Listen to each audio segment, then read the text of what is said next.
All right. First question is like, how old are you at the moment? I am 19. I turned 19 at the end of March this year. Shit. So yeah, pretty young to be, owning and running your own sort of clothing label and that sort of thing. How did you get into it? Um, I kind of fell into it completely by accident. Um, God, it would have been Christmas of 2019. I was over in Spain with a bunch of family. And at the time, I think I was 16 years old. I was dating this girl, and it was just, I was starstruck. That's the only thing I really cared about. Mm-hmm. And yeah, that didn't fizzle out too well. And at the beginning of 2020, just before COVID hit, I was falling into that kind of apprenticeship pathway. I was doing plumbing at TAFE every Friday. And that's when I really started to think like, okay, is this what I'm going to do with myself for the rest of my life? Am I going to do something I don't really care about? Or am I going to kind of just chase a dream I've had? I couldn't tell you how many times I've walked, into the city, into Street X, not been able to afford anything. But I've always had that idea of like, what would it be like running a brand, And I think at that point in time when I really started to question myself, that's when I was like, okay, let me give this a shot, and it's probably the best decision I ever made.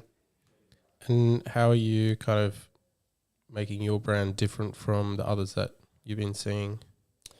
I'm always trying to do things that aren't fashion. That's kind of it's contradictory to itself. I make t-shirts, but I think the important thing that I'm trying to focus on is, okay, let me base it as like a brand and have that as its presence, but do music events, do the runway shows, make miscellaneous items. I want to get into like furniture, and I always look at architecture. I'm not the only person that does that. There's a million other designers there in the world that, obviously don't just make clothes, but I've always had an ethos for my brand because I used it for my mental health struggles. I want to be able to make a platform for other guys, especially the young guys in Perth, to kind of look at it and go, hey, you know what? That's something that I'm interested in. And that's like a place that I like go to in a weird way, if you know what I mean. Yeah. It's not just like, oh, let me go on this website and it's $100 t-shirt. I can nowhere near afford that and go and buy their day. That's why I make the $20 t-shirts, the $30 t-shirts for kids to be like, you know what? I want to be a part of this and feel proud about it. So first and foremost, would you say you want to sort of be a designer, not like fashion designer, but just like designer, so you can have your brand kind of trickle into different other niches, like you said, furniture and architectural. Is that sort of the vision for it? Yeah. Obviously, there's only so many t-shirt designs I could come up with. If I was sat in an isolation room, I think I'd probably come up with like 100 and then have no idea what to do from then on out. So yeah, focusing on more of just like design, just as a cloud itself. I think that's something that I want to kind of sit on and not leave my eggs all in the one basket of like t-shirts, hoodies. So yeah, I think that's just, it's important to keep my eggs in as many baskets within my kind of industry, you know what I mean? Mm-hmm. But yeah, just leaving myself open to design in general. I really don't want to limit myself, especially at this point in time. Yeah, and that was the other thing I noticed about like your pricing is just super reasonable and like really good quality teas. Like I've got one, I think, from one of the first or second collections, I think. Okay. But just super nice cut, like nice thick material. That's how I like my shirts, just really like weighted. Yeah. But yeah, like the pricing's just super reasonable. So I guess you were saying that's because, when you were growing up, you can afford like that nicer stuff. But yeah, is that kind of one of the main visions behind it? Yeah, absolutely. Don't get me wrong. I've sold sweatshirts from $50 to $120. I sell shoes that were $200. I've sold jackets for $300. I've sold expensive garms. I've sold t-shirts for $80.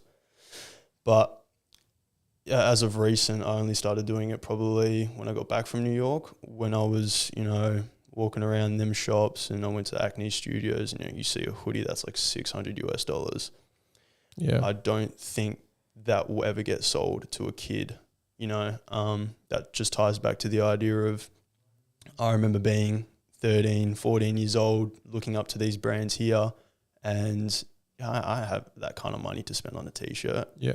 And that's why I made the $20, $30 t-shirts is, okay, people can buy them, any which way they want. But it's also opening up that door for young kids that want to feel a part of a brand, that want to feel included rather than just a viewer, rather than just a spectator, because that's how I felt. So I wanted to kind of diversify my brand and tailor it in a way where, a kid who has $40 in his debit card can actually afford a t-shirt. Yeah. And have money left, Yeah. I wasn't that kid, so I wanted to make it myself.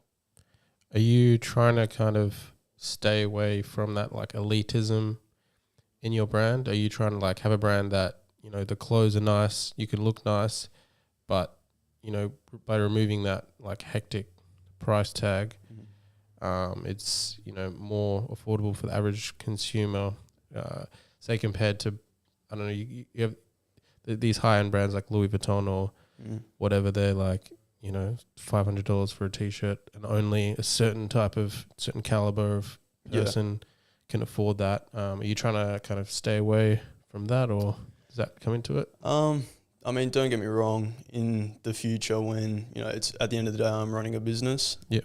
I don't think I can build an empire off of selling t-shirts with a profit margin of, for sure. X dollars. Yeah. So yeah, in the future, especially this upcoming runway I've got, things are going to be priced reasonably, but leaving my brand solely as a platform where it's, this is this X amount of dollars. This is that X amount of dollars. Leaving it as open for everyone. I think, it's just inclusivity. Yeah. I mean, that sparks a conversation of like genderless fashion, all that kind of stuff. Don't get me wrong, you've got men's clothing, women's clothing, children clothing, you got goth kind of clothing, you got Kmart clothing, but the idea of a kid who is 13, 14 years old here in Perth City and giving them the opportunity to feel involved in something is just the core of it all. Okay. Cool. And how was Fashion Week? Because I saw you guys were a part of. Yeah. Part of it, was that last year now? That was in February this year. Oh, February this year. Okay. That was. I don't know where to start with New York. I guess that's part of every young brand's dream to be part of New York Fashion Week. That's like the biggest fashion week in the world, or one of the biggest. You've got New York, Paris, Milan, Seoul, London. Yeah. But as far as New York goes, that was like completely out of nowhere, unexpected. It would have been like June, like this time last year, after I came off of my second independent show in Fremantle. I scraped all my money together and I wanted to open up like a concept store. It was only going to be open for like a month, 2 months. Yeah. And I was going to open up the shop and this and that and the other. And I remember the week I was going to send my deposit for this space, I was talking to the agents and trying to get a good price and explaining the situation going on. 18 years old. Actually, no, I was still 17. I want to do this, I want to do this, I want to do that. We shook hands, and the week I was going to send my deposit, God, it would have been like a Tuesday or Wednesday.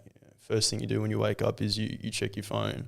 And probably a couple months before, I sent out applications to businesses that do shows within Fashion Weeks, because you can do an independent show, you can do a show through a company. There's a lot of different things. I sent it to like Paris, New York, Milan, London, so like everywhere. Mm-hmm. Even like Brisbane, Melbourne, I wanted to get my foot in the door just over east, and I didn't hear anything from anyone. So I was like, okay, that boat's kind of passed, whatever, it's what I expected. And I got an email back saying like, oh, congratulations, we've looked at your whole like portfolio. We'd love to have you on board. Here is everything you need. Here's the contract. And that's when I was like, okay, Whoa. this is kind of serious now. And yeah, did it, pulled it off just with all the COVID thing, you know, leaving the city when the border still shut was eventful. But yeah, it happened, and it's definitely not the last time I'll do a fashion week. And what kind of portfolio were they looking at? Like, did you sent them like a PDF of the previous collections and current collections? And More so just, you know, I could have sent through anything really. I could have just sent them my website link, but I sent them a portfolio that just included everything I had done and everything I want to do. So I sent them the first runway show I held when I graduated, like 3 months out. I sent them the second runway. I sent them the collaborations I did. I sent them what I wanted them to know what I was about. So I sent them all my previous work, and then I also included what I wanted to tell them, what I wanted to do, what I wanted to get from Fashion Week, what it would mean to me as an 18-year-old designer to go to Fashion Week. I gave them everything. And yeah, by the grace of God, someone was in New York City, and they gave me a thumbs up, which again I didn't expect, but you know, I'm a strong believer of that. Things happen for a reason, and went with it, you know. yeah, that's insane. Like to have like how long has your brand been running?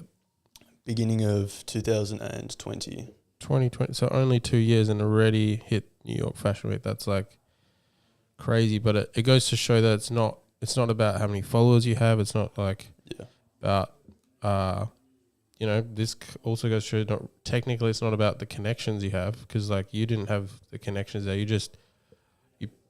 basically put your heart and soul into the collection, into the art direction, and like made a quality product, and other people saw that.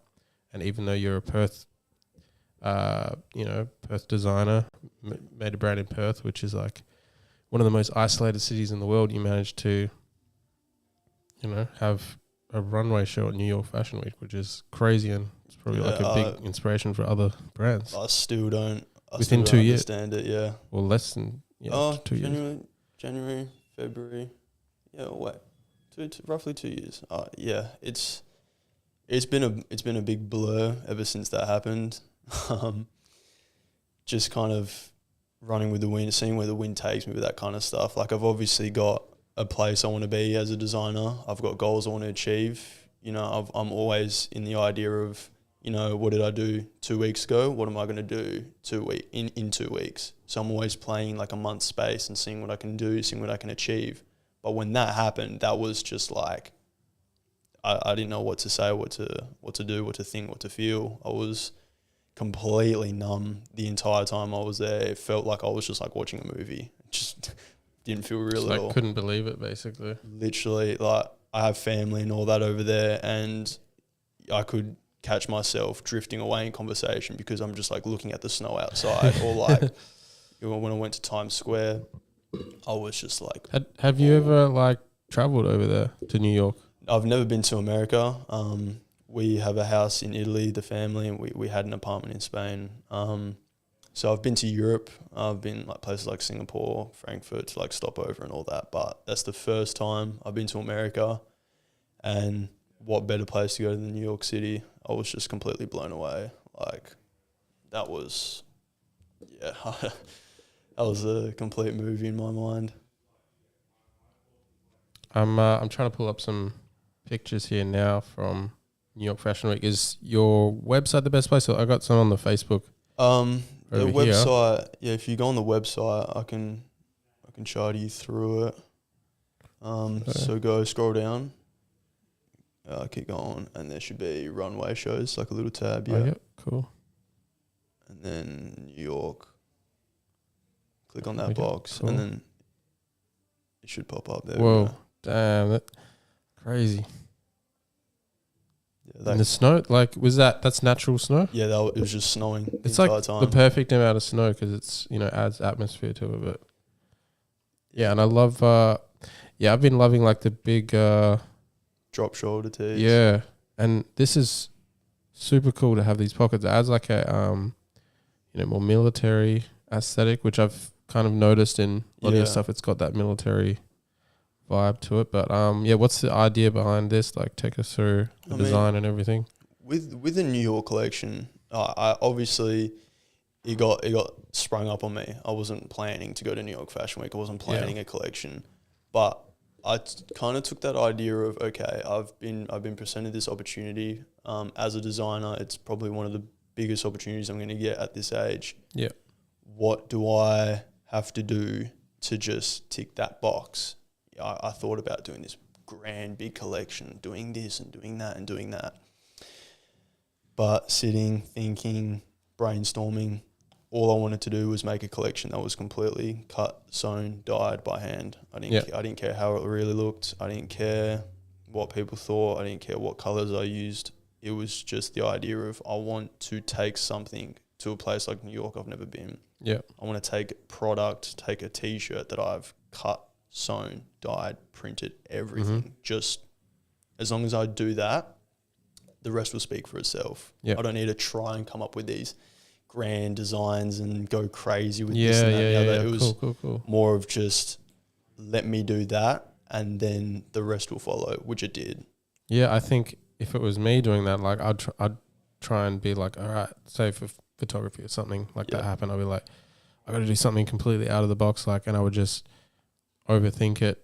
But yeah, I liked how it sounded like you were super like level-headed about it. You were just like, oh, just keep it simple. Yeah.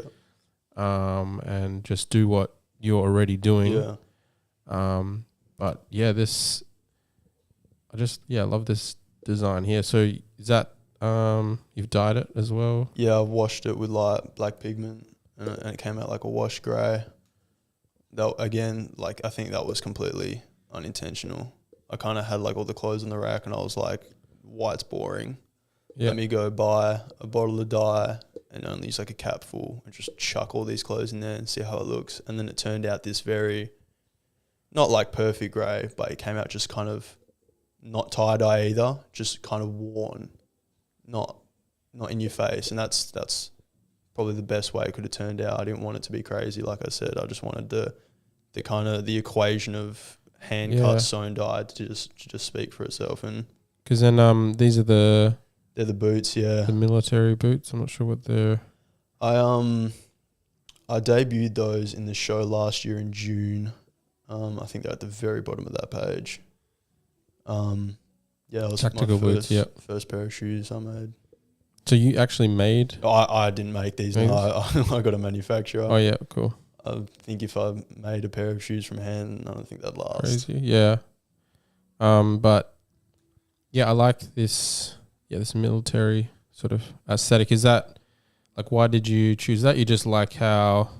I think it's just the style. Style at the moment. That. Yeah, I mean, I wouldn't, like, for example, like if you keep scrolling, you'll see the other looks. Oh yeah. I wouldn't slap a crop top on these guys. I mean, this is cool. This is like.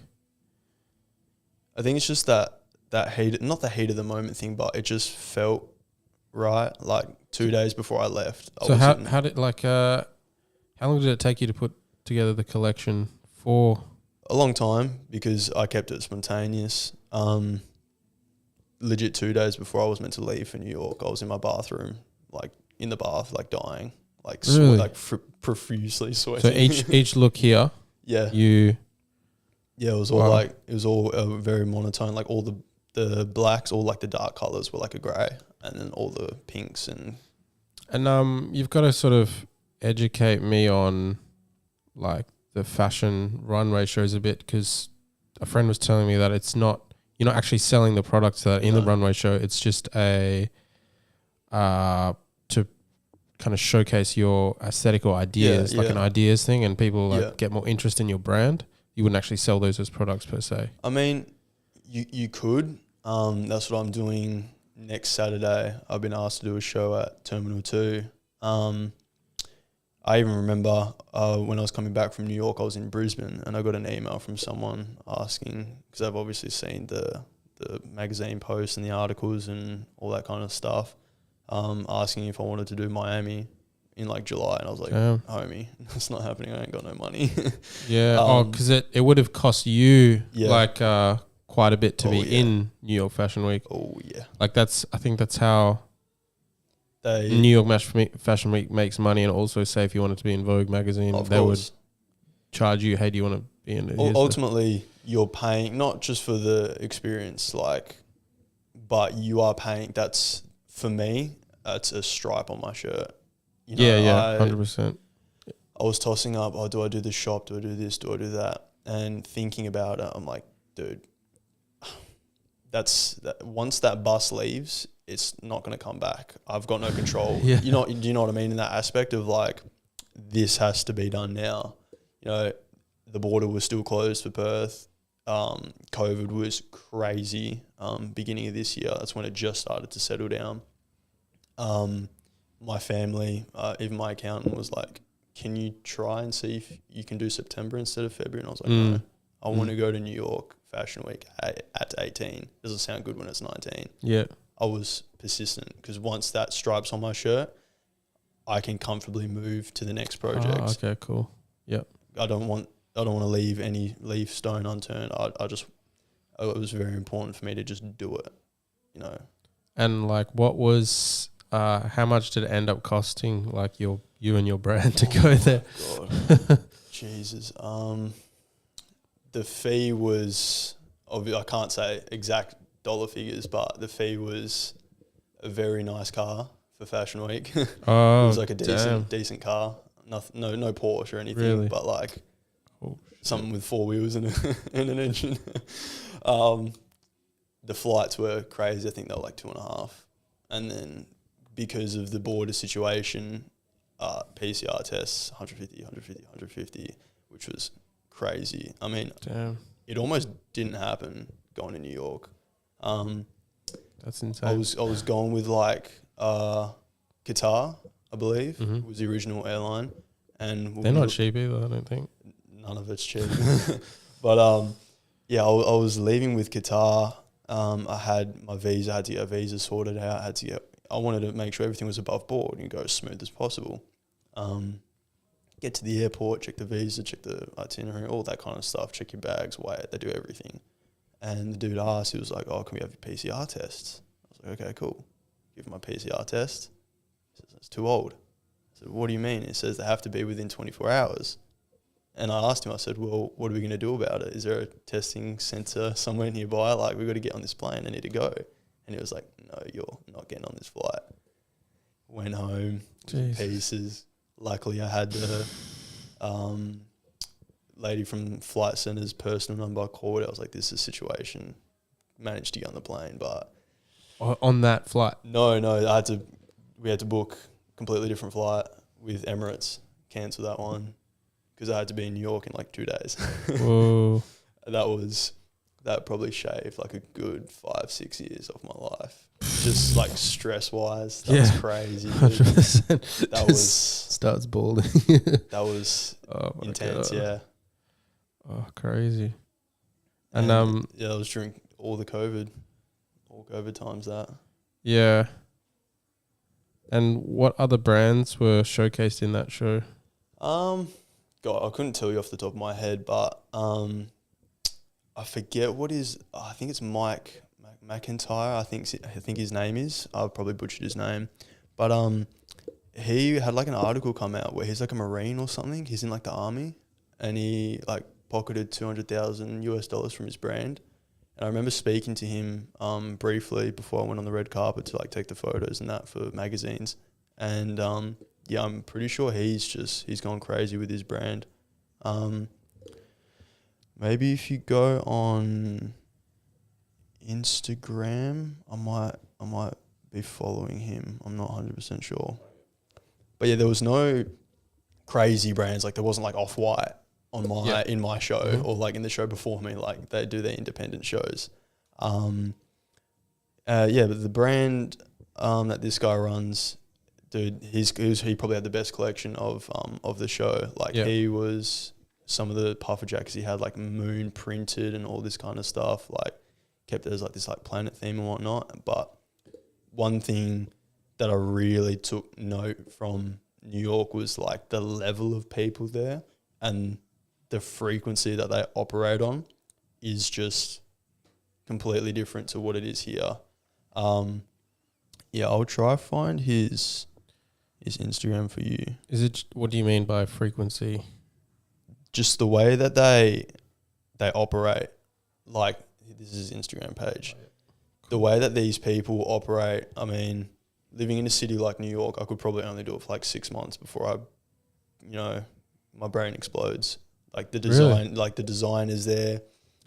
The level of conversation we're having, it was not just professional. It's just the way that they vibrate, the frequency they operate on, the level that they work at. Just they're in another gear, if you know what I mean. Mm-hmm. They're just like, they're really on it. You could talk to someone at an after party for God knows how many hours about a design or a concept idea. Shit, and you can just bounce ideas back and forth. That's what I want to be, man. I want to be there having these conversations. That's crazy. So they're just like super committed to their craft and they're just on a different level, yeah. The people I was talking to, like I remember the after party I went to.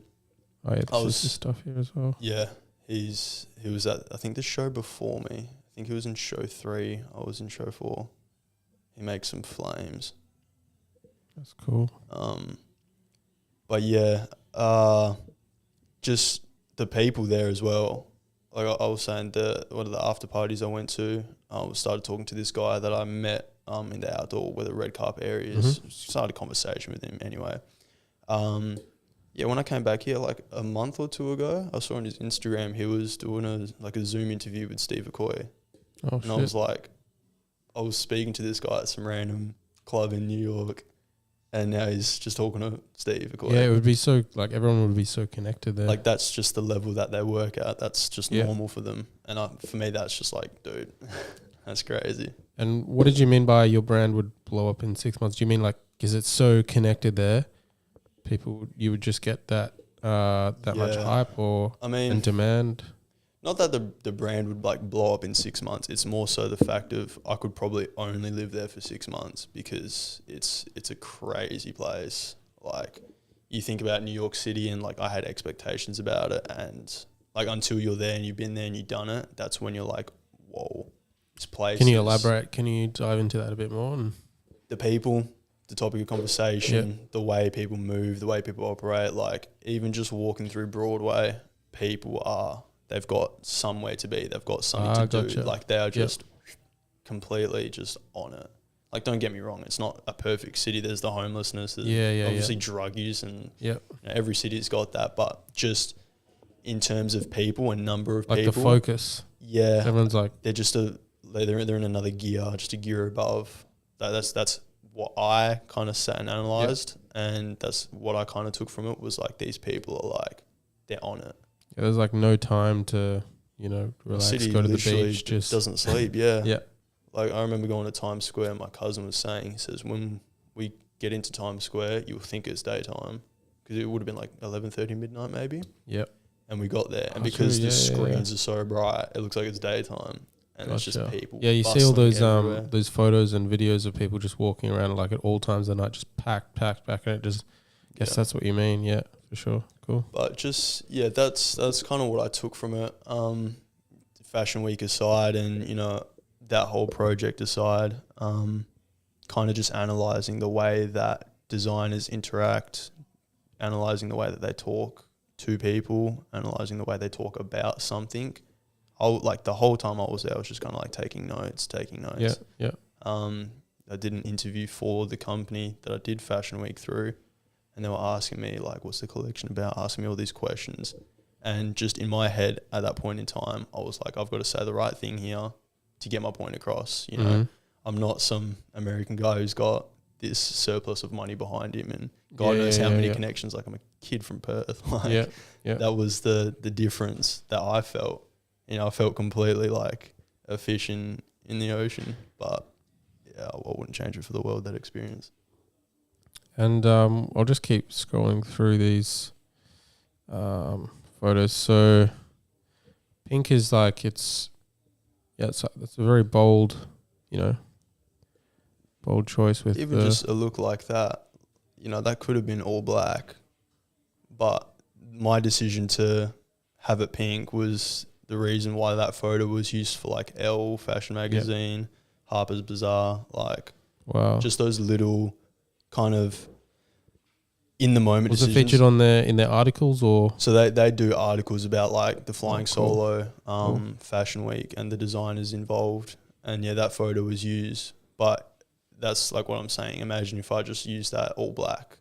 They probably would have grabbed another photo. Just Yeah, those small exactly. No, decisions. it's different, and even this jacket, the way it's sort of like just cropped. like that. Livian, Did you cut Yeah, and sew yeah. that? Well, that's Yeah. cool. Even Oh. like the puffer jackets, the cropping, like I had no choice. I didn't have enough material. I feel like this just comes really natural Yeah. to you. This design, like to be able to just pull that off in a couple of days, like yeah, it's definitely there's like skill and then there's like talent, and some people are just born with talent with creative things, and I feel like it just looks like it just would have come natural.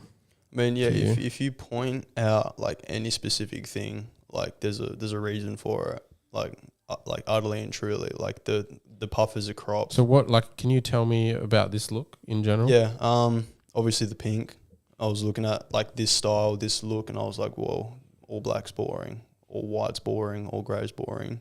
Let's run up some pink. That was legit just like that decision to.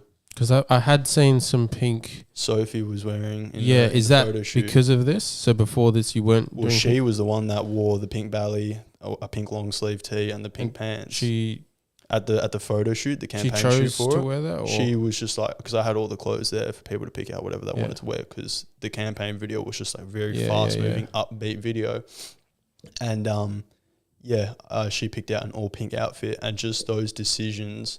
For me to look at her decision to wear all 100%, pink, yeah, and that's reference to that. yeah. But the puffers, why they And so that was cropped, yeah. after the show, or was that before? That was before. Oh, okay, for the cool. Yeah, shoot. man, Sophie, crazy.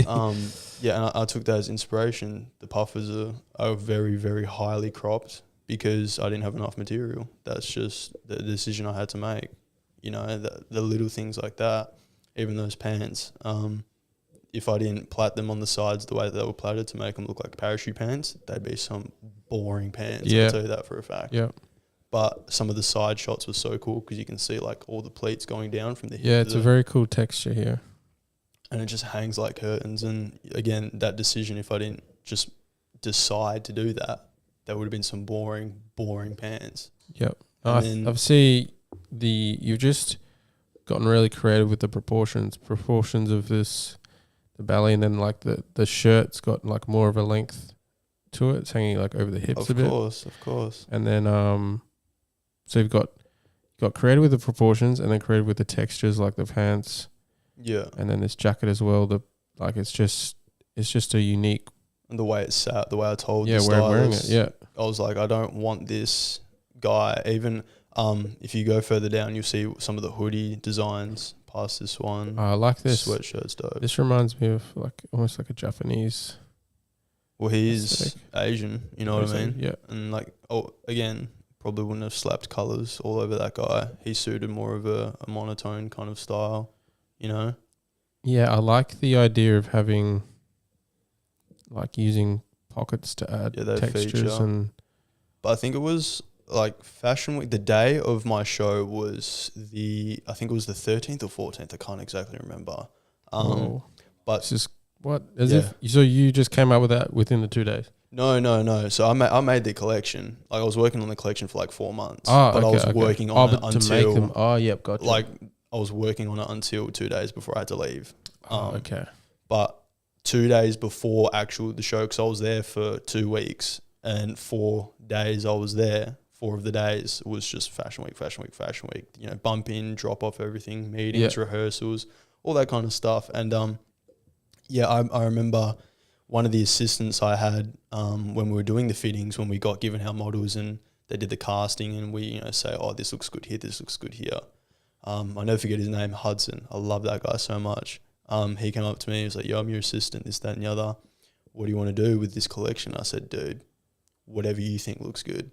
That's what I said to him. I was like, I told him, I said, I have an idea. Don't get me wrong. So with the New York Fashion Week, I guess they want to sell you, or they're providing like a package, and within that package you get a stylist as well. My fee included the venue, the press, the models, the hair and makeup stylists, the sound. It was everything. All I had to do was make the clothes. Yeah, that's all I had to do. Okay. But no, Hudson, like all those looks we came up with 2 days before the show. I remember telling him, I was like, dude, run it. Whatever you think looks good, you let me know. Like I've got ideas. I know for a fact that I want that to go with that. But whatever you think looks good, you tell me. I like that because I told him straight up, keep it as fluid as possible, dude. Yeah, as fluid as possible.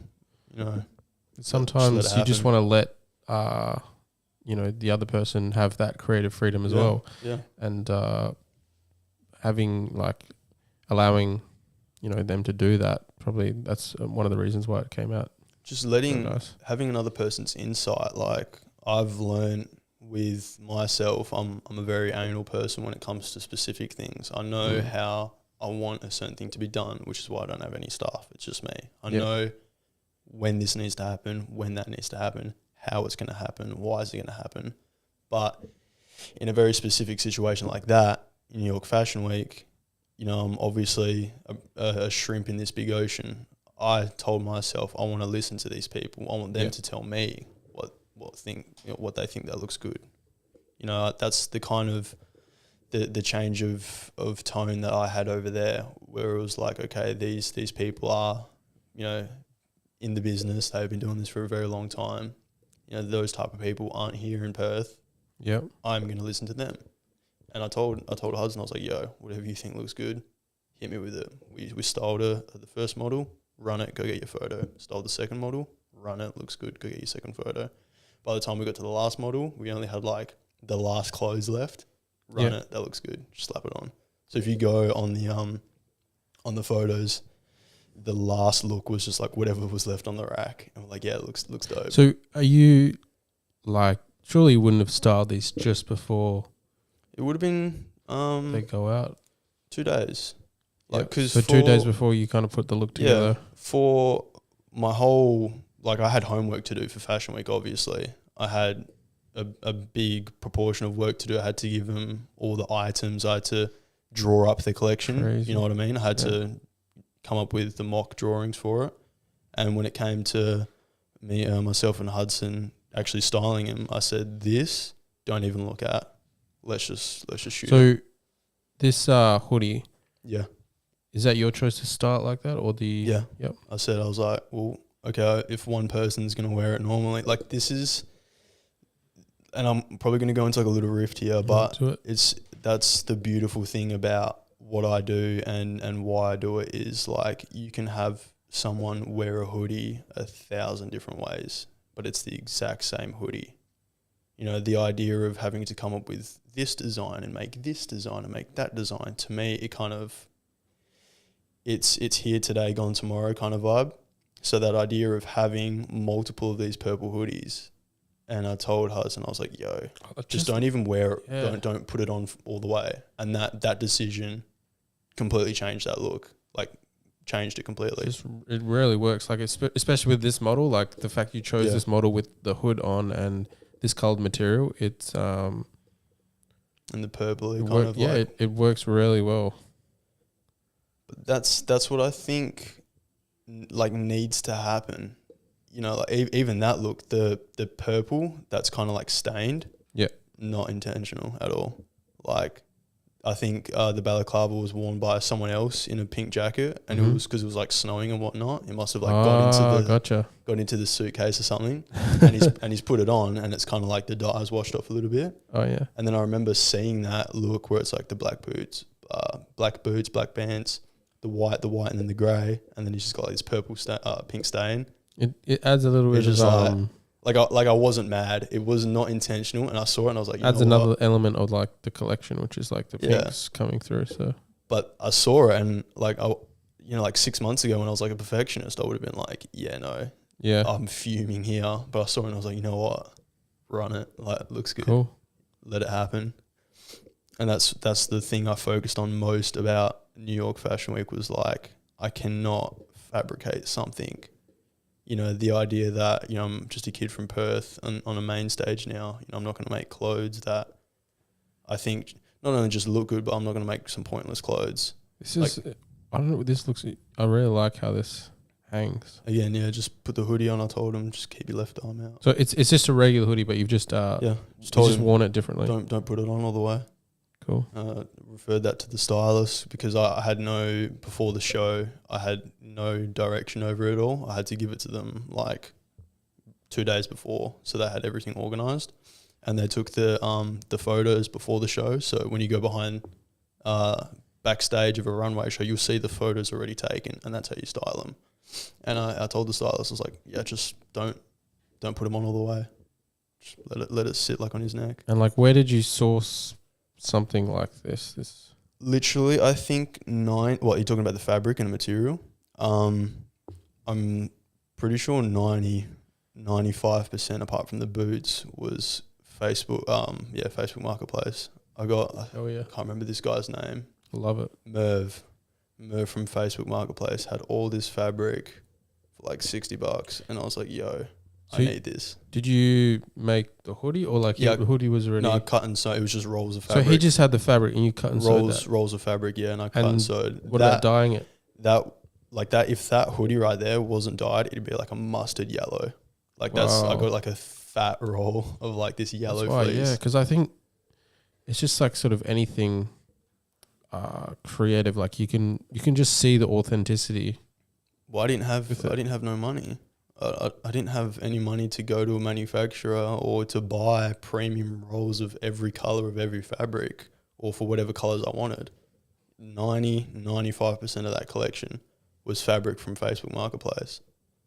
And that's what I told, when I was on the red carpet, people asking me about the collection. I was like, this collection was made from nothing. I used what I had. I used whatever resources I had. Would I have loved to get premium fabrics and premium dyes? Obviously. It's like a kid going through a candy shop. You got all these options and you can pay however much you want. But at that point in time, I was broke as a whistle. I didn't have no money to spend on anything, and that's what I had to do. I just let it happen. Dyed whatever. And you dyed it this color as well? Yeah. Wow. So I'm pretty sure all the fleece you see for like hoodies and sweatshirts was just like this mustard yellow.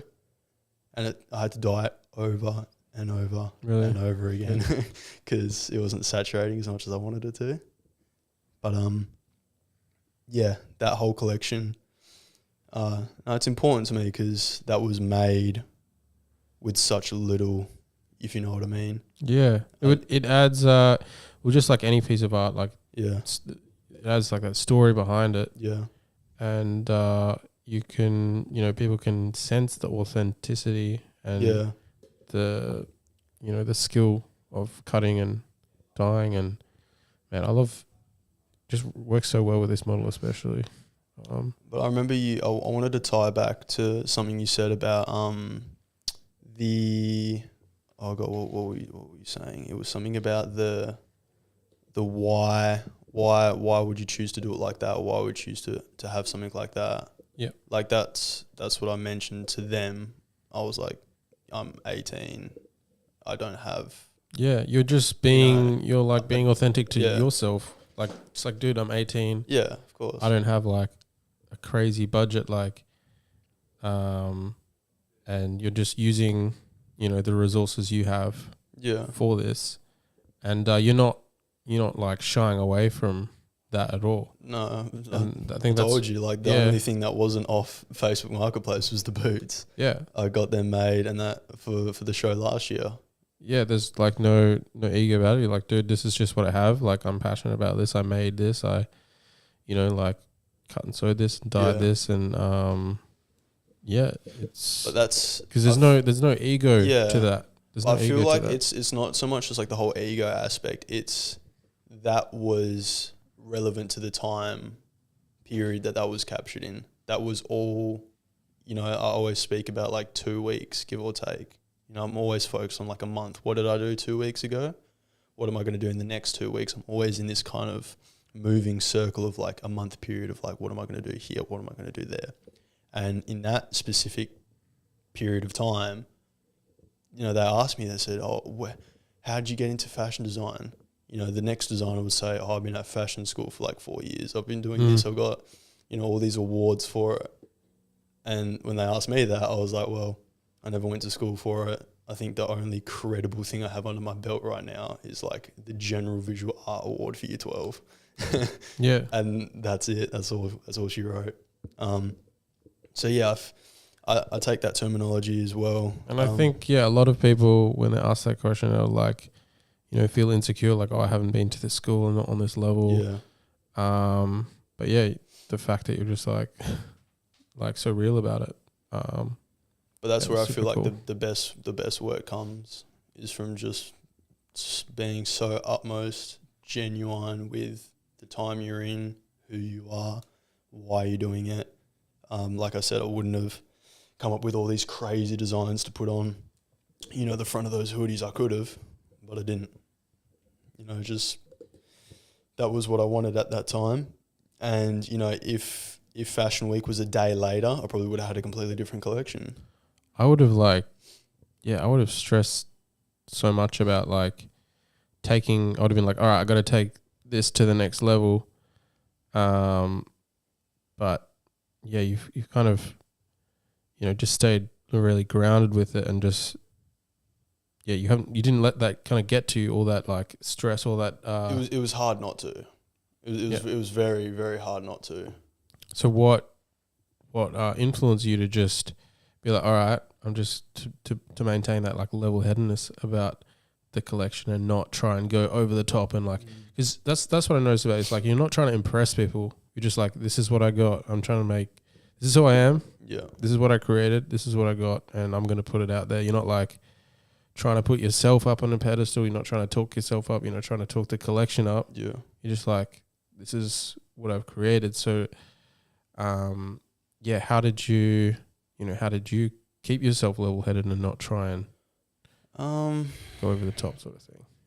It was hard to, like I could have, and I did. I remember when I first found out about it, like literally the week of, you know, I told a few of my friends and I told them not to say anything. And then I went to a party and told everyone. Like, I felt on top of the world. Like, I won't lie to you about that. Yeah. I felt like, yo, this is it. This is my break. You know, yeah, from 100%. just making clothes here in Perth, having that opportunity. But to answer your question of how do you, you know, keep that kind of level-headedness, the whole period of time that was happening, you know, the 6 months I was making the collection, the time I spent in New York and the time I had when I was back reflecting, every waking second of that, I was more or less just reflecting on how I got to that position and what the things that happened in my life that led me to that point, the lowest of lows that I had before I started my brand. And the reason I started my brand, you know, I looked at the negative. I remembered everything bad that happened. And I remember thinking about all those kind of things when I was stood there in the middle of Times Square. And that's the first time I've probably genuinely said to myself, like, you know what, like, well done. Yeah. Like, so I'm very anal, I'm very harsh on myself. I always want the next best thing. You know, I want everything done yesterday. And that was probably the first time I was like, you know what, not bad geezer, like, not bad. So I think just using what happened in the past as my idea of like, you know, it's not been sunshine and rainbows. Yeah. So something like this, like I said to you, when I first found out, you know, I went crazy a little bit, you know, at an 18th birthday party, you know, everyone's drinking and, you know, it slips out. Yeah. And what was the response from people like? I thought I was lying completely. They were like, no. The few of the people I told, they believed it, but they were just kind of like, because it wouldn't, like, even for me, stuff like this is having you tell people, but it doesn't hit the same for them as it for you. Yeah. Like, especially people who don't know about like New York Fashion Week or whatever, they just don't. Yeah, it just doesn't hit the same, you know. But well, it didn't for me either. Yeah. Like when that morning I woke up to the email saying like, congratulations, you're like a prelim selected designer, this, that and the other. I looked at my phone mindlessly for probably like a minute, just like staring at those words. And then it hit me and I cried. And I was still like, is this not a scam? You know, I had my uncle, I had to get one of my uncles that lives in America to make some phone calls to this company because I was just like, it's not real. It's like, we all thought that. I thought that. My family thought that. I was like, no, this can't be real. I got my uncle to make some phone calls around and he's like, no, it's real. Shit. And I was like, okay, let's send the money over. That was, yeah. And like I said to you, even when I was there, I was just numb the whole time. Didn't know what to think, didn't know what to feel. Just a complete rainbow of all these different emotions. I was so happy. I was overwhelmed. It was emotional, thankful, excited. I wanted to talk to everyone. I wanted to network, I wanted to walk past like Young Thug walking down to like JI and like walking down New York and like get your big break. I had all these things running through my mind and these different scenarios and possibilities and thoughts going crazy. And then when I got back and the dust settled and I did my 7 days isolation, I remember those 7 days were rough. really? Because I was just in my room, just sat there like I've been on cloud nine for the last 2.5 weeks and I'm back in my bedroom. back to reality. Well, I mean, that was reality, but it felt like that whole thing was a film playing in front of my eyes, and I had a lot of time to reflect and to think, and I went through another set of emotions of being angry. Why am I back in Perth? Why can I not be there still? And then I became a bit thankful that I went, and then I wanted to go back, and then it's just I've never done anything like that before, so I'm just. I think it was good. Like, just forget about the money, forget about like all that. Just the fact you got to be there at 18, like, and it's going to be with you for the rest of your life. That was like worth it, like whatever it takes, sort of thing. No, that's a very special point in my life, and a very special like milestone as far as being a designer. I think that's going to be the topic of conversation, for God knows how many years until wherever I land. We always, me and my closest friends, we always talk about where we're going to be in the future and what's the future going to look like for us, and how good's it going to be. You're in a villa in Mykonos overlooking the water and you've made it and you've achieved all your goals. What's the topic of conversation that's going to be held at that dinner table is the now. Yeah. What we are doing now is the time you look back on and reminisce. So 100%. New York is one of those chapters that will be spoken about for a long time, and I'll just remember forever grateful. Yeah, that's the thing. Like, I saw some video and it's about like when you've made it or you're at the top and you're rich, what are all the rich, successful people talk about when they were broke. Of course. But it's not just the idea of rich and money. It's more so, I was a 16, 17-year-old kid from Perth with a dream, and I had a million people saying no, like even family at certain periods of time saying no, can't happen, not going to happen, won't happen. And then I feel like when you get to that point, that's when you have a kind of eureka moment, like when I was in the middle of Times Square, like, you know what? Yeah, well in. Decent. Yeah. Even if that's like a split second of self-gratitude, paid off. That's what it's for. And like, when did you actually start making clothes? Because you said when you were 16 in Spain. Yeah. That's when you kind of started focusing more on clothing. But like, it takes a lot of skill to learn dyeing and stitching and just crafting the different garments. So like, when did that start? Like, was it an interest from like a really early age, or you just sort of started when you were 16? It started with the idea of it's printing a logo on a t-shirt. I think that's how most, if not all, brands start as. It's like, let's get a logo on a few t-shirts. Let's change the color of the t-shirts, change the color of the design. and sell it. That's how every brand starts off. You can't tell me otherwise. You know, my first 2 T-shirts I printed was a black and a white T-shirt that I bought from like a Kmart in Spain. I can't remember the name of the shop. It cost me like €5 each T-shirt for just like a blank shirt. And it cost me like $15 to print them each in like a little stalling carousel. And that was the first 2 T-shirts I ever printed.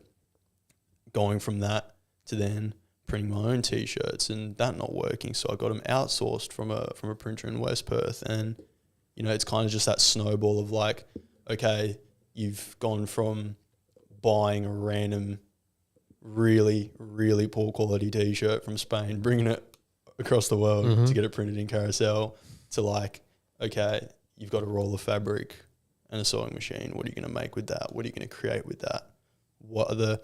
It's always what are the possibilities with said thing?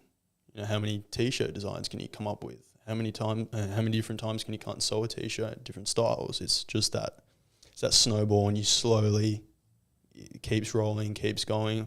And this is just my personal experience, but you find yourself learning the next thing and the next thing and the next. And that's just how I've kind of found it to be. It's like sewing was just a part of that? Like you just were like, oh, I want to be able to sew a pocket onto a shirt or something. And or to sew a tag on a T-shirt. And then, you know, you've got a $300 sewing machine. Okay, how do you make a T-shirt? You know, it's just that I feel that everything that I've done and do in terms of my brand and just running a brand in general, it's just like curiosity. Like I still feel like a 16-year-old kid in the head. Like when I go to a shopping centre, I'm looking at the different coloured pencils. I'm looking at all the magazines and the way that the models are photographed and printed on the magazines. Like I'm always just kind of looking around. Like even before I came here, I got chewing gum, and I had the option of like the green spearmint, the blue one, like the peppermint, and like a strawberry one. And I'm thinking in the back of my head, you know, the taste, the colour, the flavour, and I'm always just kind of hyper analysing everything. I couldn't stop looking at this deck before. I was looking at it, I'm like, what do all those switches do? Okay, let me, you know, kind of translate that to like a DJ deck, you know, the hot cue buttons and whatnot. I'm just always analysing it. It's just curiosity. I think it's like, that's the creative brain. Like, even for me, definitely, some things, like even when I'm in a museum or like looking at art, I'm just, you get obsessive. Yeah. So I think there's, obviously every creative's different, but maybe you're obsessed about, you know, some aspect of what you're looking at. It's the same with me. Like I think as creators we have that like obsessive brain. Yeah. And it ties into our work sort of thing. What you said with museums, like the last time I went to a museum would have been years ago, and that's one thing I've been itching to do. But even just in general, just like looking at a painting, who painted that? What colour was their hair? What were they thinking when they painted that? Why did they paint that photo and not another photo? Why did they choose the colours? Why is the canvas that big? Why? It's that curiosity that leads me to the next thing. You know, always the next project, always the next idea, the next piece, the next whatever, the next Instagram post.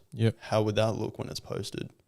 I've always been changing the Instagram layout and the aesthetic. And now I'm at a crossroads where I'm kind of just using it as a mood board.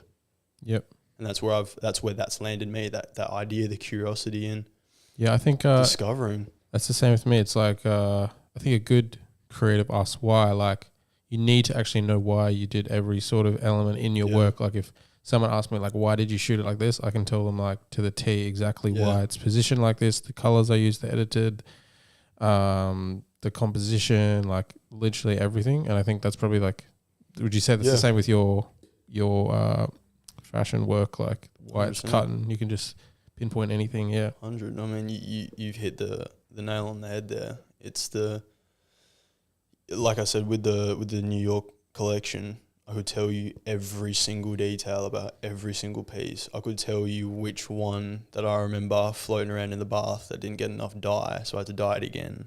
You know, every little detail when I was styling and doing the fittings and the jewelry brands. Like, yeah, he's got a wristband on. I think a few of them have like necklaces and rings and whatnot. Yep.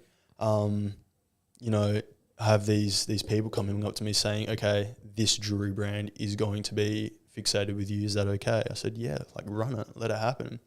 Especially that one, a big pink ring. So yeah, tell us about this one too. You know, I had a jewelry brand. I can't remember the exact name of the jewelry brand that hopped onto my collection, because you could have either clothing like I did or accessories, so like handbags or shoes or like jewelry. And I was very lucky to have this jewelry brand because the retro kind of vibe with some of them, just like wrought steel, like bracelets and rings and whatnot, just kind of worked well. And I remember for one of the looks, I was just persistent, like, nah, that's not going to run. Like, that's not going to work. That's not going to work. The rest, let it happen. Yeah. And, you know, just conversation like that, you know, you're talking to 5 different people about the same idea. You know, every person, you know, individually has a different thought, different opinion. And that's the thing that I love so much is being in a group of like 5 people. And, you know, you're talking about the exact same ring, this one ring that's probably an inch by an inch. Yeah. And you've got 5 people stood there, you know, with their hands like this going. That's what I love. That's what I love about creativity and art and just any aspect. It can be a painting, can be a fashion piece, can be a photo, can be a logo, a design, or a brand. Like, yeah, I love having those in-depth conversations, just like over the simplest things though. Yeah, even the simplest things, like why are you using this? Why does it look like this? And yeah, those conversations are important. Oh, that's the beautiful part about it. You know, like I said to you before that we started this podcast, you know, if you gave a topic of like, if we literally had like a picnic chair in the corner of this room, like, you know, the white ones, the plastic ones, I could talk to you for about 4 hours as to how we could change the design, how we can change the color, how we can utilize it in a different way, how can we make it more cost effective, can you use a different material other than plastic? Is it going to be better? Is it going to be worse? Is it going to be more expensive? Is it not? Can you sell more? Will people be more interested? You can just go on forever about a chair. You know, that's the conversation that really gets me excited. Like, you know, just the simplest things. And would you say, like, what are you most interested about? You know, like, in terms of like the clothing, or it could be clothing, or could be like a chair, for example. Yeah. Like, are you more interested in the materials used and why we use them, or how you want to present it, or are you interested in sort of the story behind it, or does it all sort of come together, if you get what I mean? I think with we will refine it to the picnic chair, the white plastic picnic chair. You can talk about the material and how it's going to feel, how it's going to look, how it's going to smell, how it's going to sell, you know, how many people are going to buy it because it's the color white. You can talk about pure aesthetics, and then you can also talk about, like, why did you decide to make it white? Not just keep the conversation as, oh, it's a white chair, does that look good? Yeah. Why did you choose white? What was your, in that point in time, at that waking second of that day, what was the decision behind that? What drove you to think that? So I think everything works in unison. The world runs on a lot of different elements.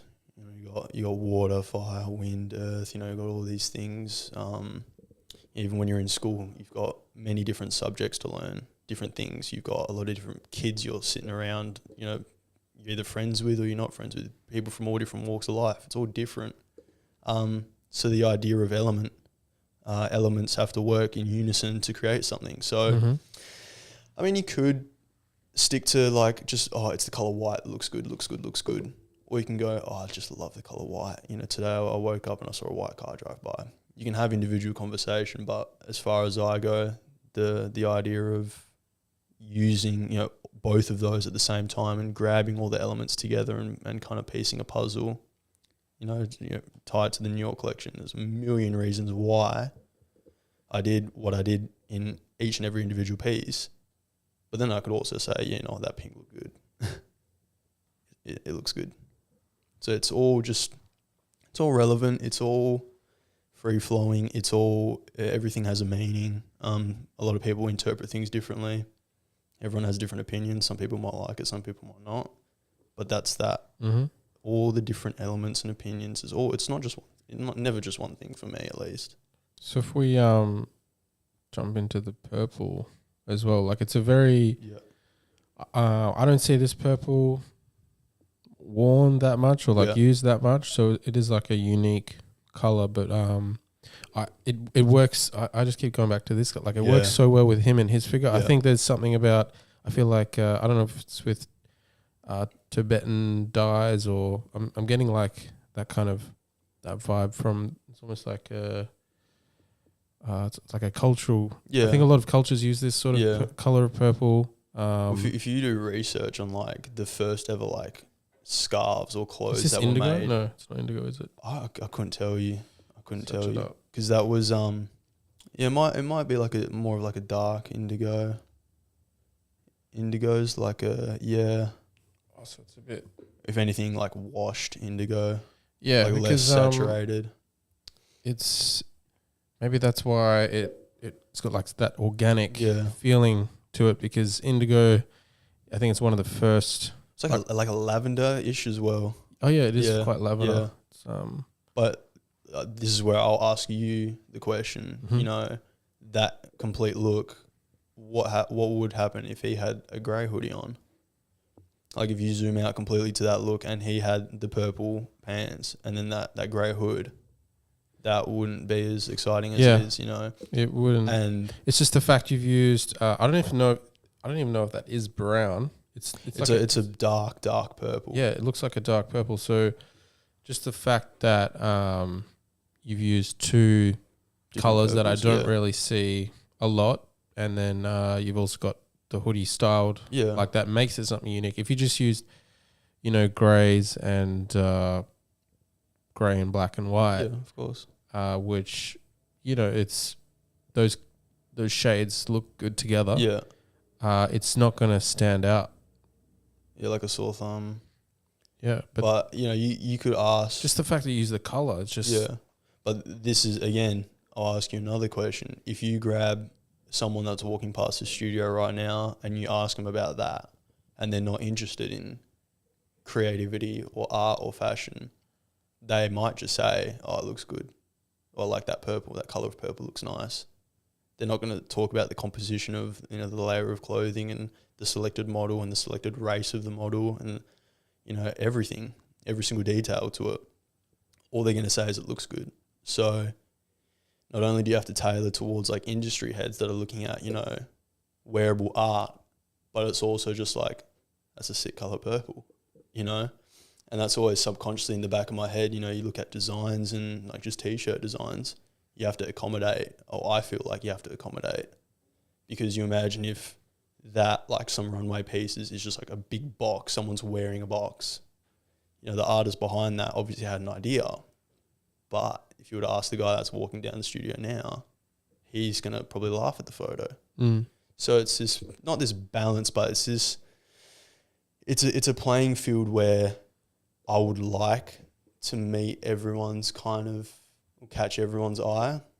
Everyone's got a different take, different opinion. Everyone that was sat watching that runway that day probably loved it, hated it, didn't like it, but at least wanted to buy it. At least it sparked something within them, rather than if it was grey and it was just worn normally, then they wouldn't. Why would they? They wouldn't pick it out. They wouldn't remember it. Yeah, and that, again, that's the beautiful thing about, and the thing that I do and why I love it so much is just interpretation. Someone could sit me down again with that white picnic chair, and you can just talk for hours about it. That's the best part about this all. I've had such long conversations with some of my closest friends, and God, if those conversations were recorded, the stuff we talk about and how deep we dive into a certain topic. Mum told me like 2 weeks ago that the two things you don't talk about at a dinner table is religion and politics. That's the first two things I want to talk about sometimes. To hear different opinions, different sides, different takes. And, I got asked by my behind the scenes guy before the rave, are you Catholic or not Catholic? Sorry, are you religious? And I dove into about 45, 50-minute conversation about about my belief. You know, he asked the question and he kept asking more and more and more questions, and I kept answering without any hesitation, because that's just what it is. Yeah, it's my take. It's what, you know. It's not fabricated. I think these those conversations are important, and that's, you know, one of the reasons I have this podcast is because just in the average day to day, you don't get to have these conversations. You can, but if it's not with the right people, it's a wasted conversation. Most people, the average person doesn't care, basically. Yeah. I mean, I've always said that the most beautiful thing on this earth is conversation. When you asked me to hop on this podcast, I instantly said yes. Mm-hmm. When I first saw that message, yeah, I'm coming on 100%. Mm-hmm. I'll reschedule anything I have. If I've got something on, if I have to go to a funeral in 10 minutes, I'll go to the funeral in 10 minutes, but I'll come here first. You know, like, conversation for me is...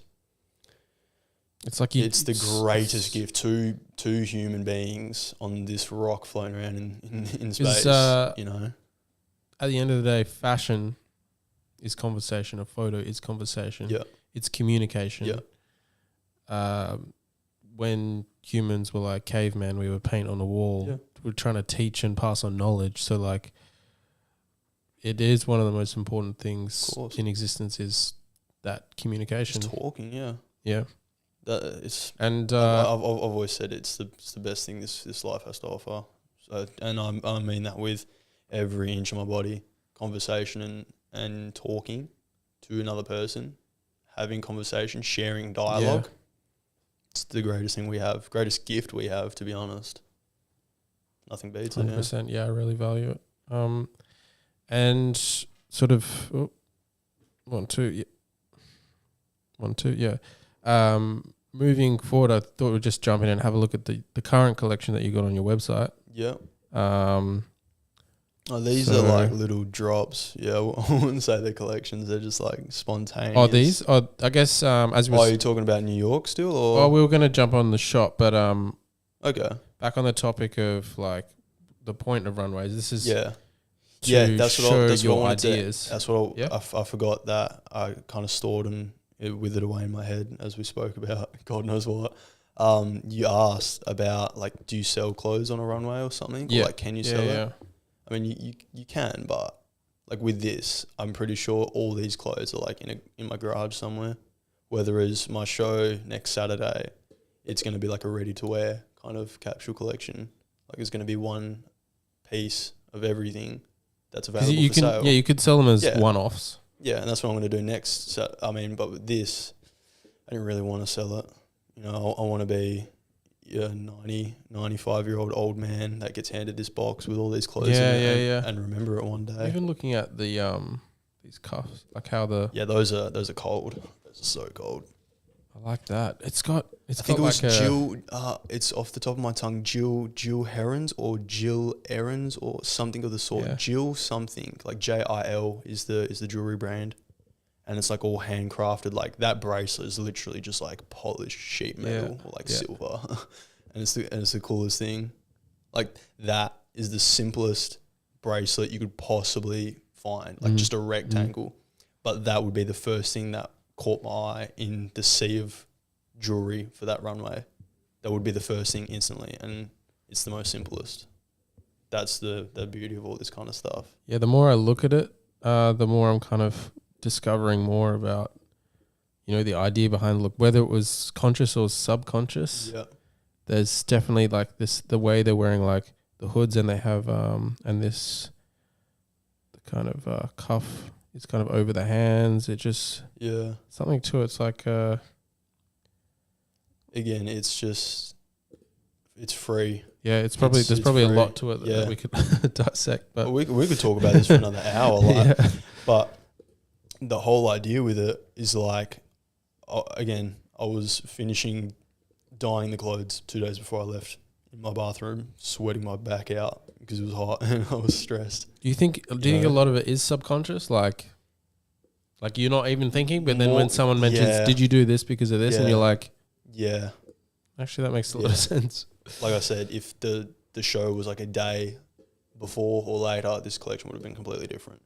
It's more the idea of, and what I stick true to is there's an idea, you instantly turn it into reality. I like to not sit and ponder about something. I mean, my favorite designer was Virgil Abloh. You know, there's a lot of, you know, mixed emotions and different opinions about Virgil and some of his designs. You know, I know a lot of the people in the industry that I know personally have a very warped view and opinion about Virgil. But through my whole time trying to get this brand off the floor, I was just listening to that man talk for like 2-3 hours straight, and then watch another 2-3 hour talk and interview, and I'd listen to that man speak, and he's on the idea of, you know, you only do something 3%, you only finish something 3%, get your idea out and let it happen. And that's what I found has worked for me with the way that I have my creative drive, my ideas, and the way I want to turn idea into product is just like a 3% rule, and I've stuck by that as well. Can you explain 3% rule? Because I don't. You only finish something 3%.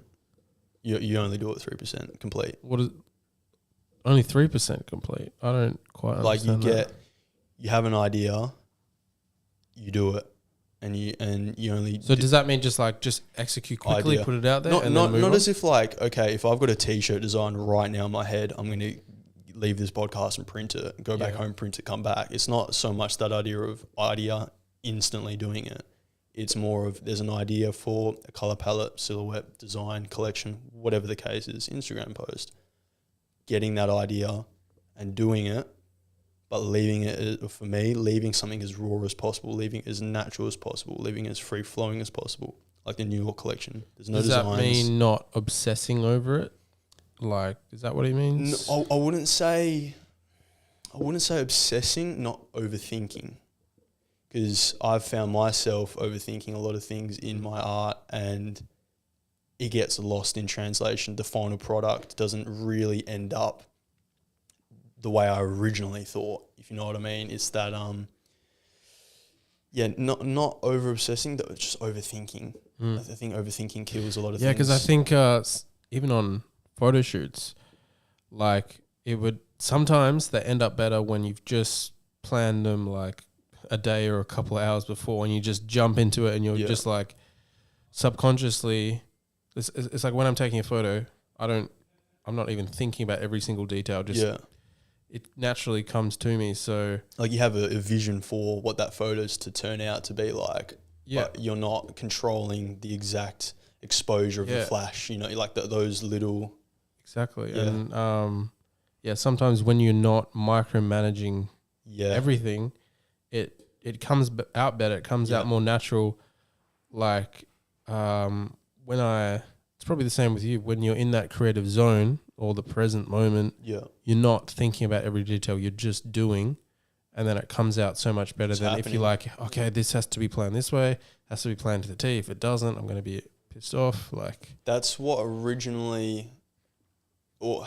Sorry, I can't speak English. That was the original state of mind for New York. Instantly New York Fashion Week, I thought this has to be the biggest, the best collection ever. This has to be the craziest collection ever. This has to be blow them out of the water. Best thing I've ever done. This has got to be the best collection at the runway. And when push came to shove, I was like, you know what?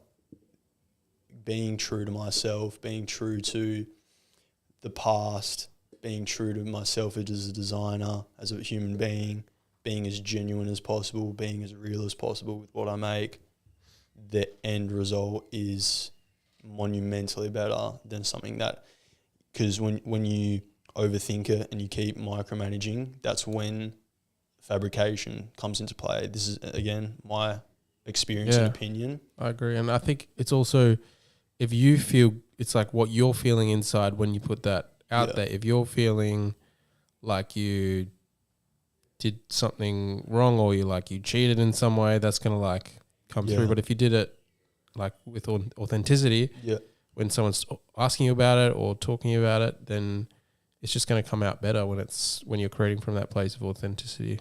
That's not just with art either. That's with interviews. I've done a fair few interviews, and I've never been like I know people that would stress over an interview. Yeah. They'd be thinking about the questions, like, oh, what are they going to ask? You know, how do I answer this question? How do I answer that question? Anytime an interview has arisen, and I've done interviews that haven't even been released, they've just not edited and posted. Like, I've done plenty of those. And I've done plenty that are public for everyone to look at. I'll never like sit there and go, you know, you've asked me a few questions that I've really had to think about to get the realest answer possible. I think when you were talking about my mindset, you know, when I found out and doing New York and being in New York, I really wanted to get the right answer across to you. As you know, sometimes I find that there's not enough English words to describe how I'm feeling. Mm-hmm. So I had to find what words I had readily available to give you the best answer. But when it comes to interview and you're sat in front of a camera, someone asks a question and you're there going, I'll just cut this like 10 seconds out. That's when it's a bit like, it's like, that's like the micromanaging. That's the, you know. Yeah, it's like the flow. It's like when you're in that creative flow, your creativity comes out better. And same with like anything you're doing when you're in that, and you kind of have to have that flow. That flow has to come from that authentic place, because then you like move, and it like doesn't. You're not micromanaging anything because you don't care, because you know it's just, you don't have to worry about it because it's just coming from that authentic place. Why do you think writers get writer's block so often? Writer's block is the byproduct of not fabricating, or not. Like, you know, writer's block can be seen as, oh, you know, your creative spark has just hit a brick wall and it's dead.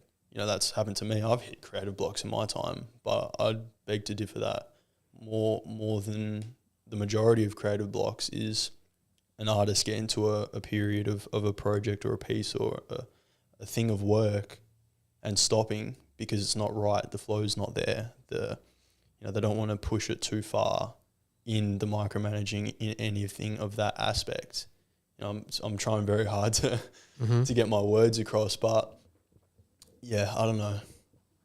I get into these riffs and yeah, I don't know. It's just this whole art scene, fashion and music especially. Like my brothers Banjo and Darcy, they're music artists. I remember I went to my homie's house, Banjo's, and he showed me his new songs for this album he's working on. He hasn't released music in like 2 years. And I think one of the 3 songs he first showed me, I actually cried and dropped a tear too, because I was listening to these lyrics and I was like, dude, I could not relate more to this specific section of this song in this specific point and time frame in my life. And I was there just looking at him like, this is crazy. And I remember him first saying, he was like, oh, I don't know if I'm going to release it. I want it to be like a SoundCloud thing. I was like, no, you've got to, the world needs to know about this. This is insane. But just art and fashion, music in general, the topic of conversation is so important, and that's why I love talking about something like, you know, I'm looking at these chords here and these connections. I'm analysing those as we speak and thinking about how that's been made. You know, what's that looking like in a factory? But some people that I've spoken to think I'm crazy sometimes. I get asked like, oh, do you not just like sit and watch TV? I'm like, well, yeah. But I'm also in the back of my head like thinking, like, as I'm on the phone with my grandmother, I think like a week ago, and this was just before the rave, and she said to me, she said, I can hear you thinking. Yeah, people say that about me as well. She said, I can hear you thinking. And people say that about me, especially with photography, like, because there's so like much going on in my brain. It's just like so much going in my brain, like, but I can't communicate it to them because like they wouldn't understand. But I'll go like this, and then like sometimes I struggle with communication because I'm just thinking to myself how I'm crafting something.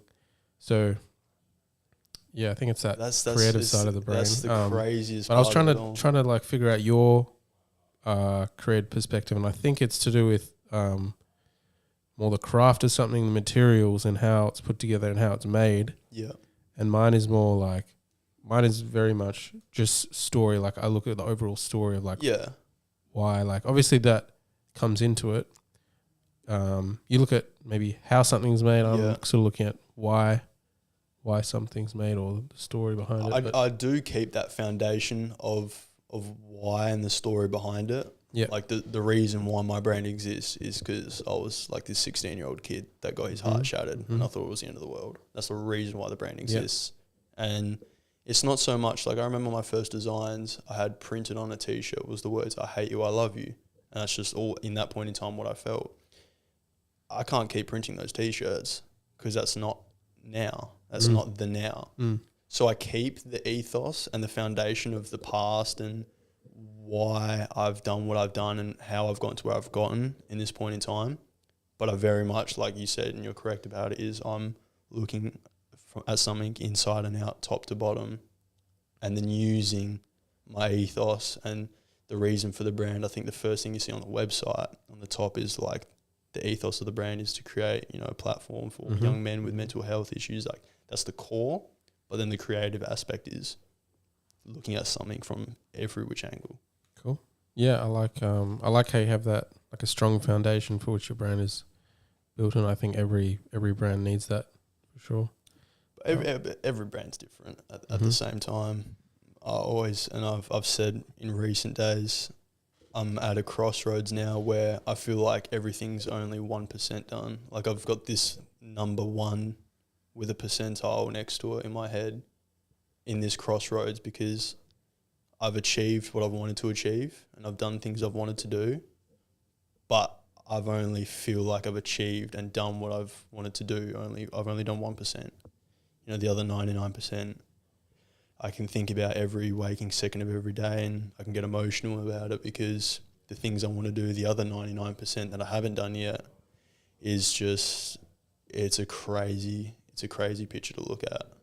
And that's how I feel about my brand is I'm always at a 1%, in a 1% mindset about what I've done. That's the other thing. I didn't ask about like where the name Amor comes from because it doesn't mean love or something like that. Yep. So yeah, why did you choose that name? I don't even know how I came. I mean, I didn't come up with it. It was from when you were 16, the breakup. Yeah. It stemmed from that completely. But as far as like coming up with a name, I wasn't sat there like scratching my head going, I need a cool name for this. Yeah. I need a really cool name. I need something that's gonna stick. I need something I can use in marketing really well. I need to be able to create like alliteration with it and similes with it, and I need this to be the best name ever. I could not tell you. I think it just kind of like, well, I'm always loving like a lot of European languages. I'm making clothes, clothing. So you didn't stress over it too much. No, I think I'm like pretty big on. I stress over the smallest things. Yeah, like that. Like it, and then it ends up being better to just find something and then run with it. I do like overanalyze stuff a lot and overthink stuff a lot. I think that's maybe that's why you're where you are, because you don't overanalyze. You just like sit with it and go with it, sort of thing. Then again, everyone in this industry, like if I gave you the keys to my brand now and told you to run it for a week, you wouldn't know where to start, how to do it, when to do it. Vice versa, you gave me the keys to this podcast. I don't know how many times I told you when you were setting up. I was like, bro, I don't know what I'm looking at here. Like, I can't lie to you. Fucking cable spaghetti. Like, dude, you know, it's a two-way street. So, you know, in your own respect, in my own respect, in the next guy's respect, everything is done differently. Yeah, yeah. Everything. You know, if I was to run someone else's brand, it'd fall to pieces. Yeah. Whether it's someone else was to run my brand, which is why I don't have anyone working for me currently. If I got someone else on board, I feel like they would just rock the boat too much, and that's just me. Whether it's you, if you wanted a team with this, you wanted more hands, that's beneficial in your aspect. Mm-hmm. So this whole idea of, you know, in a weird way, the same thing working differently is a really beautiful thing. You know, like every single business is run differently. Yeah, for sure. Yeah, there's no brand that's the same, no art that's the same. Every single fish and chip shop is run differently. Yeah. But what do they make? Fish and chips. 100%. Every factory that makes that fucking white picnic chair has a different setup for it. Has different people working there. has a different method to make it, different ingredients. And Yeah, that's this the beauty is of how everything. my mind just goes in these. Yeah, That's the beauty of everything Yeah. like that. Because if everybody dressed the same and Yeah. like looked the same, and that's what makes life boring. You need something. I guess that's another reason why, you chose this pink or this purple, was like it's just in like the different simplest form. Yeah, different. Yeah. And cut out. There we go. There we go. 1 2 1 2. Test. Okay, we're back. Yeah, I thought we'd jump in and check out the store. So this is like what's on the store in the moment and the latest sort of collection. So kind of take us through what we're looking at here. So it's winter, I guess. So you got the gloves. Yeah, I got some hand warmers. Like these drops that I do, like 001, 002, 003.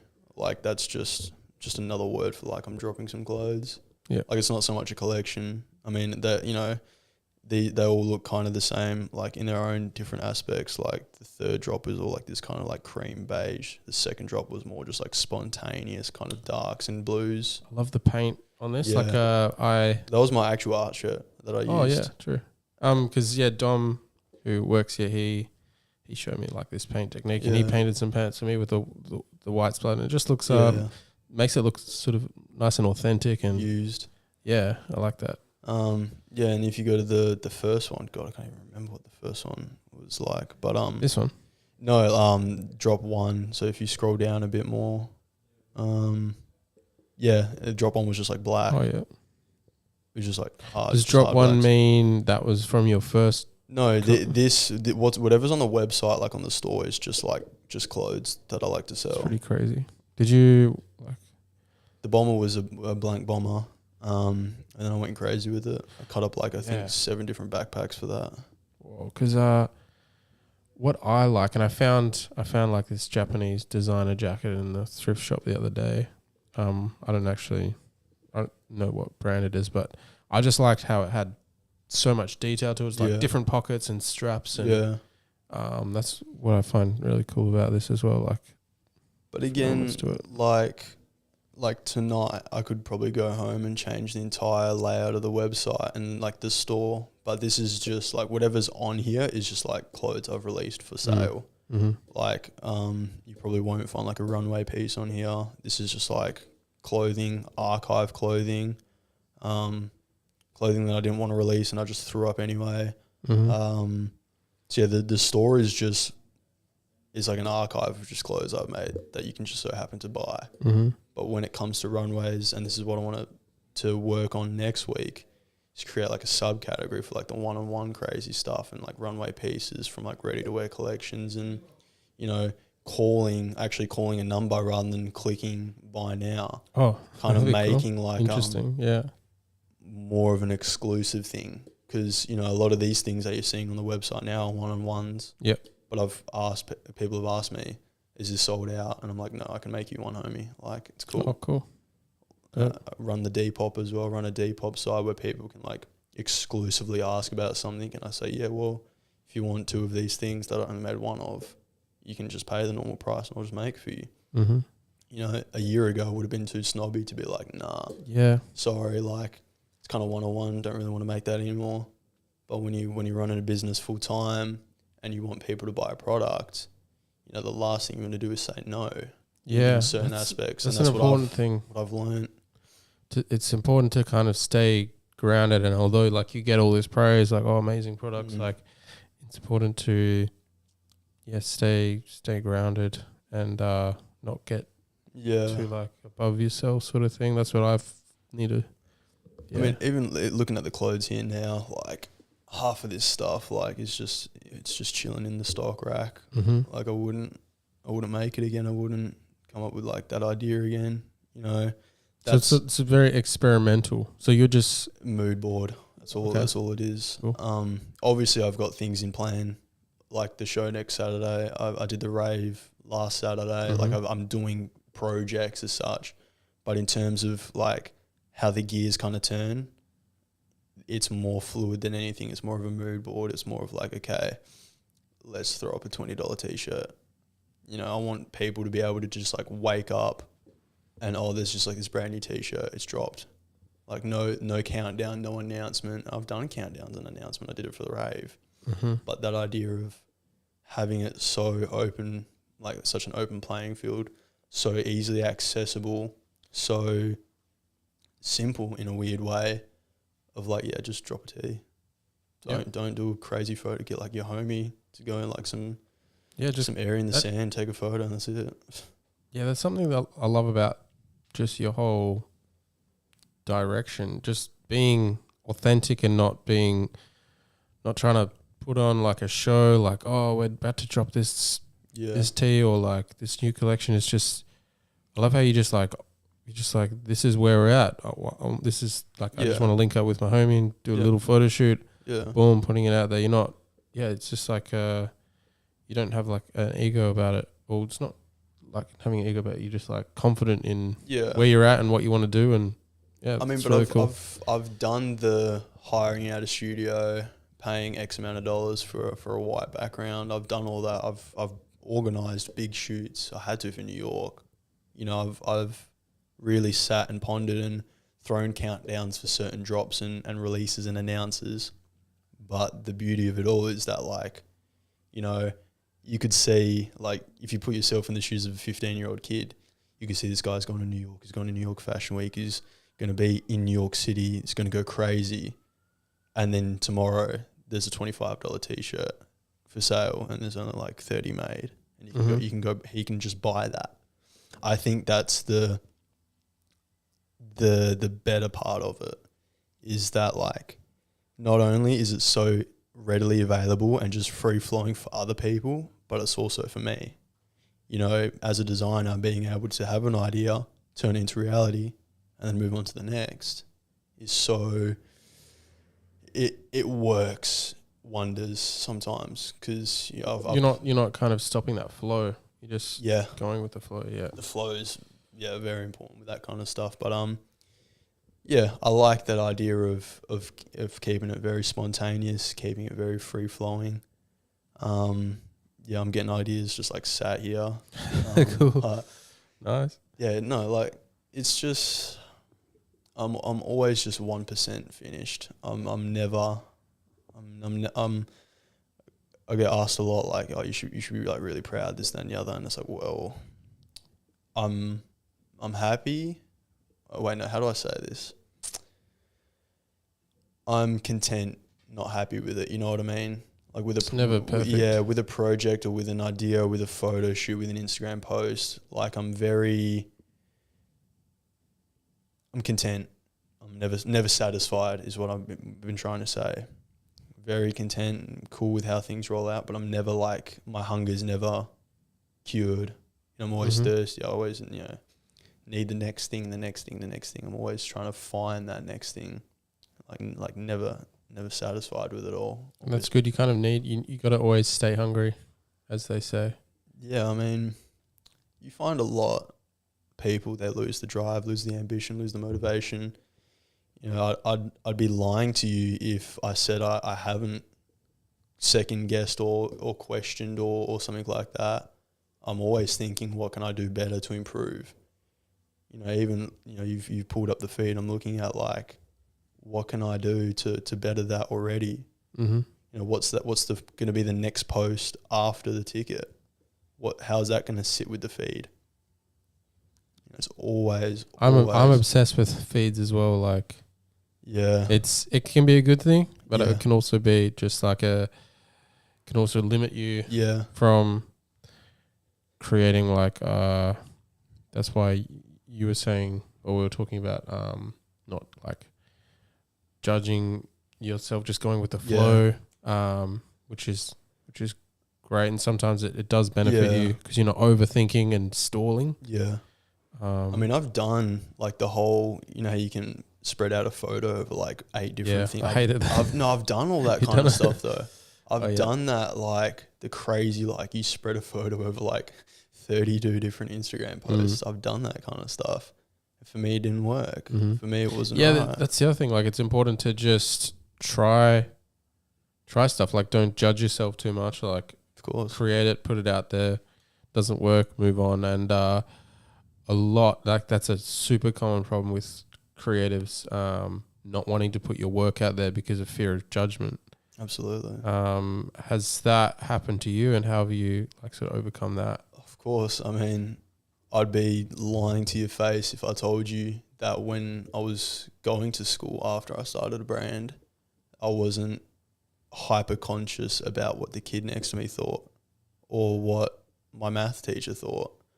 You know, I had a vivid memory of me telling my math teacher that I wasn't going to go to Levers to throw a runway show. And I remember she said like, "Oh, good luck." You know, and then I bumped into her like a year later when I found out about New York, and I told her that I was going to New York, and her jaw was on the floor. And that's not like it's not like an ego thing, but it's just that idea of like, I told you this was going to happen. You had a certain response. I knew you had a certain opinion about it, but I still did it regardless. And that's the same topic of conversation for the guy I sat next to in like English or something. You know, he knew I had a clothing brand. He knew how easy of a target that could be. Or, you know, when you're with 10 different people at like a 16-year-old birthday party, or, you know, you've got a couple of drinks or whatever, how easy of a target that is to be like, "Oh, you've got a clothing brand, this, that, and the other." And it's like, well, especially in high school, that's like, it's crazy.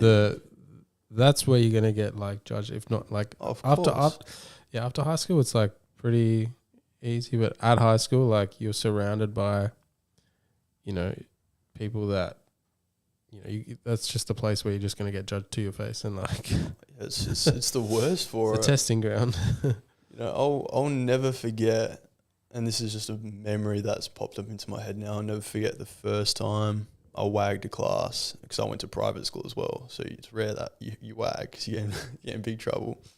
I would have been in year 12. God, there would have been like a month left of school, and I like wagged out English with a friend of mine. And like the next lesson, the deputy comes in, and like the head of year 12 comes in, pulls me and my friend out, and, you know, he says, "Oh, why have you done this? Why did you wag? Right. You know, you've been in big trouble. You're going to get an after school detention. You're going to pick up rubbish for like an hour and a half and all this other kind of garbage." And, you know, looking back at that, you know, I'm really good friends with these teachers now. Like every time I see them at like an event or a function, we kind of laugh about that. Whether it was like 8 months ago, I was kind of screaming at him in a religion class because I just didn't care about whatever topic was at hand. I just wanted to make a t-shirt, you know. And it's that contrast to conversation where now the teachers that I thought hated me and the teachers I hated because of that, you know, now it's just like a mutual playing field, and I can understand where they're coming from. And that's such an important thing, I feel like, for students to understand now. And if there are any students listening to this podcast now, like, yeah, especially like year 9, year 10, year 11, and year 12, you know, these teachers you have, they're adults. They've probably run businesses, and they've probably not been successful. You know, they've been through like divorces and whatnot. They know a lot more than you do. So just take what they say with a pinch of salt, because fast forward 2 years out of high school, you get pop-ups in your mind going, "You know what, they were right about that. Again, that's the conversation. That's conversation I love. Arguing with a religion teacher about religion, and then talking about, "Oh, you're running a business." Conversation's crazy, and how the tone shifts. And that's another aspect of life that is like one of the most important things is perspective. That's why I think traveling to different places is so important, because you're going to these different places like across the world, and you're talking to people from different like religions or cultures, and like although they're different from you, you can learn so much from just learning from that perspective. Yeah. And I mean, you don't even have to travel. You can just meet, like everybody has something. You can learn something from everybody. Of course. And it's that perspective that's so important, because then you can like have empathy, you know, just increase empathy. Understand, yeah. like just understand someone's idea. Like I've had older men come up to me in a function, like a rap event. You know, these guys, they're not in like their teens, they're not even their 20s or 30s. They're much older guys coming through this event, and they're asking me these questions about my brand and saying I should do this, saying I should do that. You know, like giving you advice or yeah, like saying it how I should do something, or like right now there should be my logo plastered everywhere. Just like people giving an opinion. Mhm. In the beginning, it was like, dude, shut up. Like I know what I'm doing. But now, like as crazy as an idea that some old guy might come up to me and spark convo about what do you do with yourself, and where that conversation leads with me telling him what I do. As outrageous as some of the things they might say, and like how outdated it is because they're like 35, 40-year-old men. It's like they've lived in a time period that's so different from now, no internet, no TikTok kind of thing, and they've got a completely different perspective on the topic at hand. Forget my clothing brand, just a topic, how the price of fuel has gone up, or the price of living. You know, they've lived in years I haven't, and their opinion about something, their idea about something is just so different to mine. Again, that's conversation. And do you take value from that? Yes, 100%. You know, that's why I could speak about like religion or politics at a dinner table, and the two things you shouldn't talk about, because, you know, at the end of those two conversations specifically, no one wins. But that idea of like, you're going to get a point across, I'm going to get a point across, I'm going to get my beliefs and why I believe in them across, and so are you. And at the end of the conversation, we're going to walk away a little bit more knowledgeable than we came into it. Exactly, yeah. That's all it is. Yeah, I find even with like my photography or any design or whatever, like I'll show it to like family members who know nothing about design, but I still highly value their opinion, because like they're coming from a certain perspective, and I want to like know like, oh, what do you think of this from your perspective, and like whether I change it from that or not. Like I've come out of that conversation with like, you know, with a heightened knowledge, so it's important. It's just you're also meeting everyone's kind of, not opinion or idea, you're meeting everyone, how do I say this, you're kind of pleasing everyone in the same idea. Like imagine if I was to make T-shirts and they're $75 every single T-shirt I make, and I only make T-shirts, they're all $75, they're all the same design, just different colours. You know, it's going to piss a few people off in a way where they're like, hey, I actually want that on a hoodie, or I want that colour, or I want you to change the design. You know, there are a lot of areas in life where you do have to kind of meet a lot of different people's wants and needs, you know, and I feel like you fall at that if you're too cocky, too stubborn, which I've been victim of. Like I've thought I've been on top of the world at many points in my life, and ultimately I've come to realize like, hey, I'm still just like this 19-year-old kid from Perth. I've got like the next 5 years to go crazy still, and I'm still going to be in my mid-20s. Mm-hmm. That's this whole industry, that's this whole life, and it's exciting. That's all I can say. It's exciting. Yeah. And I guess have you got a plan for sort of the next couple of years, or you're just going with the flow? You're just like, if you have the urge to create something, you're just going to create that, or do you have much of a foresight? Like, where do you want to sort of go with in the next couple of years? I feel like this, the answer to this question can be not skewed a little bit, but again, the opinion on it is a little bit different for a lot of people. As far as like the next 5 years, I'm going to keep doing what I'm doing. I'm going to keep creating. I'm going to keep going with the brand. But I'm a big believer in the idea of not so much the manifestation, like, oh, you manifest your dreams to come true. You manifest a big house and a red Ferraris. That kind of manifestation is very, I don't know what the word for it is, very, very odd, very toxic, musky kind of thing. Yeah, there's a I get what you're saying. Yeah, like the way I see like the manifestation is more just like the way this world works. Like you put in the work. Like I think you were saying, like some people think like, oh, if I just think about this, and it's like it's gonna come true. No, it's not. It's like, yeah, that can be like your focus. Like, yeah, it's important to have a focus. Yeah, but you need like to put in the work behind it, the hard yards behind it. You can't just like feel like you deserve.